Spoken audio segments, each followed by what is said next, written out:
Olá pessoal, eu sou o professor Eduardo Oliveira, sou professor de Física no Colégio Equipatos. Eu estou aqui para falar com vocês sobre os conceitos e os preconceitos que envolvem os casos de racismo no Brasil. Atualmente, esses casos estão sendo bem evidenciados, visto a morte, por exemplo, da jornalista Glória Maria, que comoveu muita gente, essa pessoa que foi uma rompedora de barreiras, uma pessoa que foi além, que viveu além do seu tempo, fez coisas que eram inimagináveis. E um outro assunto, por exemplo, a tipificação do crime de injúria racial como classificado para ser julgado da mesma forma como são julgados os casos de racismo. Creio que vai ser uma conversa legal para que você possa desmitificar alguns conceitos envolvendo o racismo.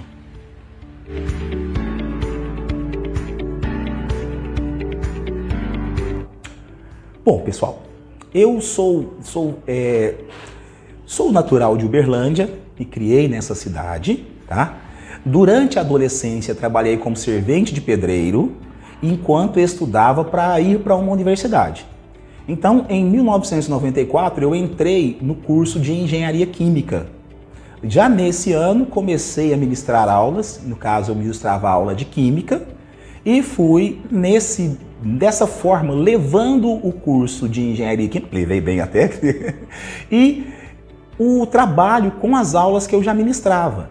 Então, ao longo desses anos, já foram quase 30 anos aí de magistério, eu aprendi muita coisa, mais do que ensinei. Estar em sala de aula é uma coisa que a gente adquire como sendo um vício. No início você começa para ser, no meu caso, né? Começa como sendo uma profissão para me manter durante o curso, mas depois isso acaba sendo uma profissão que eu amo fazer. Então, ministrar aula de físicas para mim hoje é uma das coisas que eu mais amo. Em segundo lugar, vem meus hobbies, que são as histórias em quadrinho, as séries, filmes e algumas traduções que eu gosto de fazer de inglês para português, que eu tenho uma paixão incrível por essa língua, tá certo? Então, existem várias coisas. Eu gosto de estar com a família no sítio ao final de semana, nos finais de semana, apesar de a gente trabalhar demais da conta, porque sítio o serviço nunca acaba. Mas é muito prazeroso também poder descansar a cabeça nos finais de semana com a esposa e os parentes que a gente tem. Tá bom?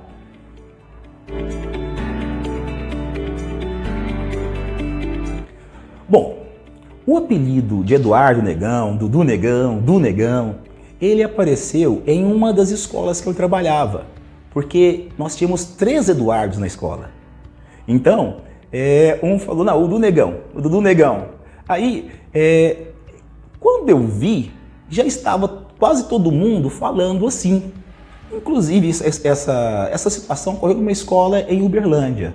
Inclusive, quando eu vi, até aqui em Patos, o pessoal estava me chamando assim, porque tem muitos professores aqui do Equipatos que vêm de Uberlândia. Então, o pessoal estava acostumado com esse termo lá e acabou que me chamavam assim. E quando é uma conversa entre amigos, não vejo problema desse tipo de termo. Agora, o que acontece? As pessoas acabam levando para um lado ruim quando você chama de negão uma pessoa que você não conhece. Isso sim é uma coisa complicada. Quando você está com pessoas que estão no seu meio, aí sim você sabe como conversar com essas pessoas, isso não é uma coisa que incomoda. Agora, quando são pessoas que você não conhece e que falam negão de forma pejorativa, negão, neguinho e vários outros termos que se utiliza, aí não é uma coisa legal. Não mesmo, e a gente luta realmente contra esse tipo de coisa. Sem brigas, é claro, sempre levando a pessoa a raciocinar sobre o termo que está sendo usado.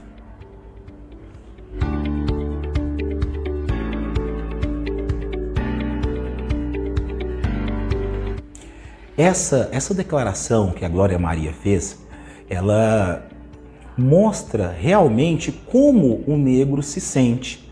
Porque Quando a princesa Isabel assinou a Lei Áurea, ela nos proporcionou a liberdade, nos proporcionou a liberdade política, mas não nos deram condições para lutar por essa liberdade. De que adianta a pessoa ter liberdade política, mas não ter condições de ter a comida na sua mesa? Então, isso acaba não sendo uma liberdade completa. Então, a Glória Maria foi uma das pessoas que conseguiu desbancar ou destravar barreiras que eram muito grandes para os negros. Até hoje no Brasil nós temos um preconceito de negros e negras em situação de trabalho. O negro e a negra recebem menos que o branco e a branca, ou digamos assim, o não branco recebe mais do que o negro. A não negra recebe mais do que a negra, certo? As condições de trabalho para os negros são inferiores em muitos casos. Nem todos os locais são assim, tá certo? Mas quando você pega, por exemplo, ambientes em que as pessoas são mais abastadas ou pessoas que têm uma condição financeira melhor, você consegue ver que a quantidade de negros é bastante inferior à quantidade de brancos. Por isso, esse é um dos fatos em que o racismo dói na alma. Quando você vai num supermercado, a pessoa te vê de chinelo andando lá, vira para você e fala: moço, quanto é que custa isso aqui? O senhor trabalha aqui?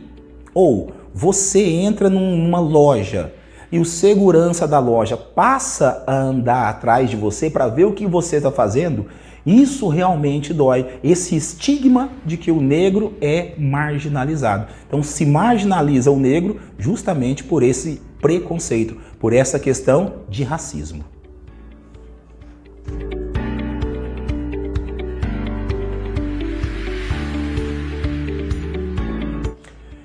Vivo sim. Não tem como ser negro no Brasil e não sentir esse preconceito. A frase da Glória Maria que diz que o racismo dói na alma, uma das formas que a gente sente isso e que realmente incomoda o negro e a negra de maneira, de uma forma muito grande, é quando você entra, por exemplo, numa loja e o segurança da loja, um funcionário da loja, passa a andar atrás de você sem te perguntar nada. Isso já aconteceu várias vezes comigo, tá? Então, a situação do subemprego, por exemplo, quando eu era mais novo, quando eu era adolescente, que precisava trabalhar para ajudar em casa, quais eram os empregos disponíveis para o negro? Eram os subempregos, é você trabalhar como servente de pedreiro, é você trabalhar num serviço braçal. Quando você vai procurar um serviço no escritório, um serviço que é mais, que é de uma certa forma melhor remunerado, nem sempre, tá? Eu como servente de pedreiro ganhava até mais do que se trabalhasse em um escritório. Então não quer dizer só isso, tá? Mas o que acontece? Você acaba trabalhando em situações adversas àquelas que você quer. Quando a gente vê na educação, o negro ele tem mais dificuldade de acesso, de completar o ensino superior, o ensino médio. E o surgimento dessas cotas, as cotas que foram criadas há um tempo atrás, para quê? Para que você tenha 50% dos negros, das vagas destinadas à universidade, sejam para negros. Por que essas cotas? Para dar o acesso e ter uma reparação desses anos todos em que o negro teve a liberdade, mas não teve acesso aos meios, aos locais de cultura, aos meios de educação. E isso eu acho uma coisa extremamente necessária para que se inicie essa reparação histórica. Não é somente esse tipo de ato, esse tipo de lei que vai modificar todo o racismo, todo o preconceito no Brasil.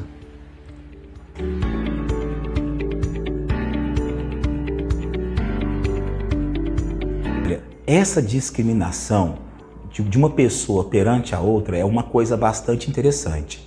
As crianças, elas não nascem com esse preconceito. A gente vê as crianças 5, 6, 10 anos brincando o negro com o não negro, tá?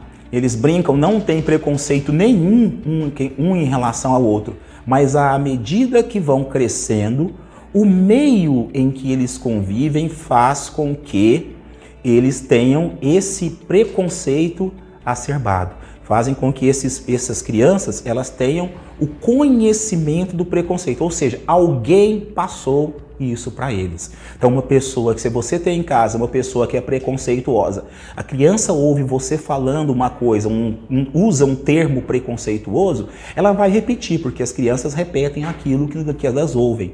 Então com o tempo, depois de ouvir tanto e tanto esses termos, acaba que esses termos passam a fazer parte do dia a dia dela e ela os aceita e os entende como verdadeiros. E isso é uma forma de criar e aumentar o preconceito na mente dessas crianças. O necessário é que se tenha uma política de educação desde que a gente é criança e inclusive que essa política se estenda também aos pais e ao meio em que as pessoas vivem.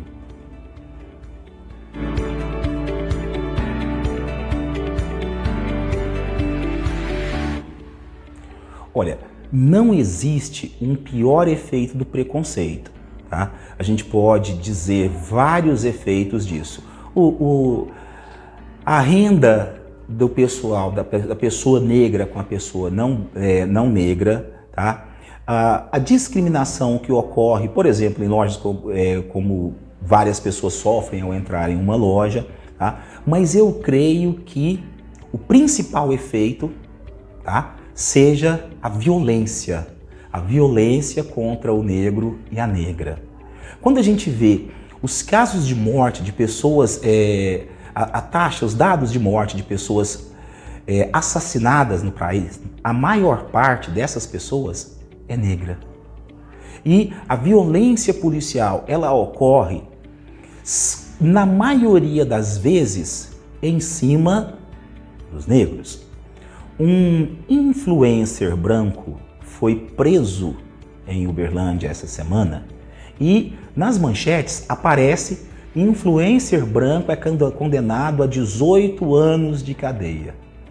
Então, quando é o branco que comete crime, que comete algum delito, ele é chamado, se for novo, ele é chamado de jovem. Se ele está traficando, ele fala: um jovem foi preso com uma certa quantidade de drogas. Agora, quando é negro, não, traficante, o termo já vem como traficante direto. Na maioria das vezes, mesmo em grandes revistas, mesmo em grandes jornais, já aparece o termo traficante ao invés do termo jovem. E esses jovens, eles têm dificuldade de iniciar a vida, porque estão numa situação de pobreza difícil, acabam fazendo esse tipo de serviço para adquirir como poder comprar as coisas. Ele vê as pessoas consumindo através de televisão e fica louco para consumir aquilo também. E uma das formas mais rápidas e que ele consegue, que ele tem acesso, é o tráfico de drogas. Então, a violência e as drogas são os piores efeitos do racismo no Brasil.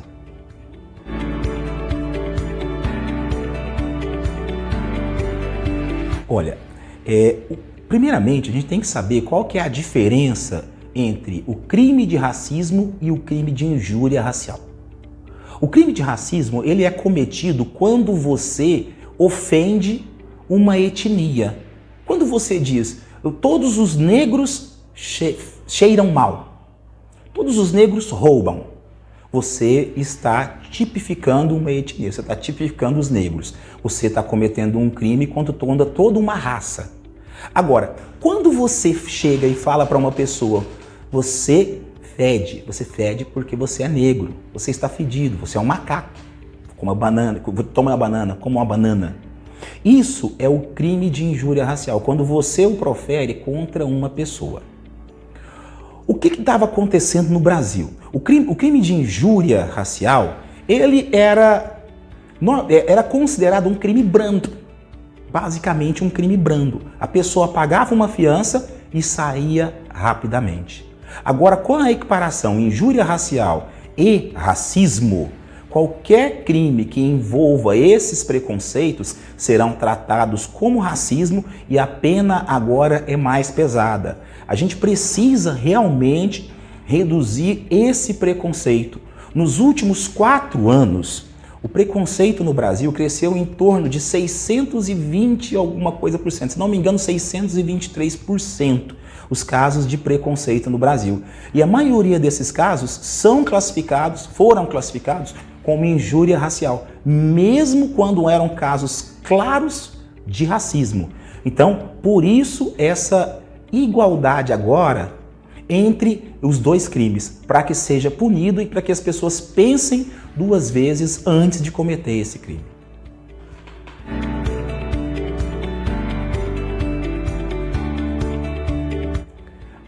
Há como prevenir a discriminação? Sim. Nós devemos instruir os nossos jovens a respeitar o próximo, seja por conta de diferença de cor, diferença de religião, diferença de comportamento sexual. Nós temos que aprender a respeitar uns aos outros. Esse preconceito, ele começa quando a pessoa começa a ouvir o que os outros dizem. Se começarmos a educar as pessoas de que isso não é legal, que isso machuca o próximo, para ele aprender que o próximo é um ser humano, assim como ele, que tem o sangue da mesma cor, aí sim nós vamos conseguir prevenir qualquer forma de preconceito. Nenhuma forma de preconceito deveria ser tolerada. E para isso, a saída de todas essas formas de preconceito é uma educação. Uma outra forma que se pode fazer, nós temos que ter políticas de educação. Como é que são essas políticas de educação?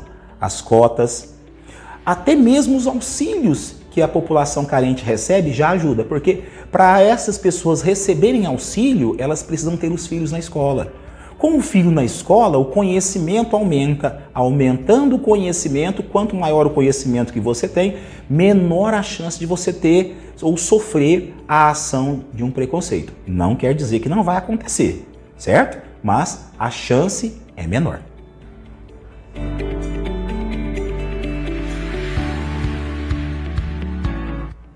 Olha, a reflexão sobre o racismo e toda e qualquer forma de preconceito, elas têm que ser constantes. Nós devemos nos policiar o tempo todo e policiarmos aqueles que estão ao nosso redor. Eu fiz uma correção numa rede social de uma pessoa uma vez que escreveu assim, ó: "Ah, mas se for prender todo mundo, os negros vão sair correndo." O termo que ele usou foi esse, e eu escrevi embaixo no mesmo texto: olha, os brancos também. Então, às vezes as pessoas usam termos que são racistas, mas ela não tem essa consciência. Às vezes mesmo pessoas que conhecem, às vezes utilizam os termos sem ter consciência de que são termos racistas. Uma outra pessoa, você pode estar acostumado com uma pessoa e uma outra pessoa pode achar ruim aquele termo. Então a gente precisa, mesmo que a pessoa que você conviva seja conhecida há muito tempo, quando se usa um termo que é racista, a gente precisa dar um toque, avisar. Então, essa luta contra o racismo, ela tem que ser constante, ela não pode parar. A ideia de que nós temos que ter uma consciência negra, uma consciência religiosa, uma consciência homofóbica, que tudo isso tem que ser extinto. E isso só vai ser extinto se as pessoas aceitarem as ideias envolvidas de convivência pacífica. Todos juntos, como somos todos seres humanos, todos nós somos seres humanos, nós temos que conviver nesse país e no mundo como se fôssemos uma só raça, o ser humano.